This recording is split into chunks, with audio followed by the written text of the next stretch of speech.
Shadow जो अंधेरे से आया। भाग 3, अंतिम बलिदान। घर अब वीरान हो चुका था। माँ और पापा गायब। जैक अब वो जैक नहीं था, केवल एम्मा बची थी। शैडो अब पूरे घर पर कब्जा जमा चुका था।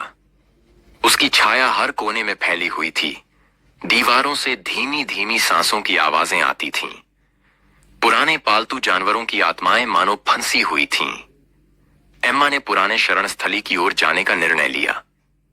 वह दोपहर को वहां पहुंची, हाथ में एक पुराना कैमरा और अपनी दादी की डायरी, जिसमें लिखा था, शैडो सिर्फ एक आत्मा नहीं, वो एक पालतू था जिसे जिंदा जला दिया गया। वो इंसानों से नफरत करता है, लेकिन उसका श्राप सिर्फ तभी टूटेगा जब कोई उसके लिए वही करे जो उसने मांगा। प्यार, बिना शर्त और बलिदान। शरण स्थली की निचली मंजिल में उसे एक जली हुई लोहे की पिंजरे मिली। वहां जमीन पर पुराने पंजों के निशान थे और बीच में एक जली हुई हड्डी। एम्मा ने कांपते हुए वह हड्डी उठाई। तभी चारों ओर अंधेरा छा गया। एक आवाज गूंजी, तू फिर आई है, तू मुझे अकेला छोड़ने आई है। शैडो की छाया एक बार फिर प्रकट हुई। अब वह पिल्ले और इंसान के बीच की एक बुरी आत्मा बन चुका था। उसकी आंखों से काला धुआं निकल रहा था। नहीं, एम्मा ने कहा, मैं तुम्हें छोड़ने नहीं, आजाद करने आई हूं। उसने शैडो की हड्डी सीने से लगाई और खुद को आग के पास खड़ा कर दिया।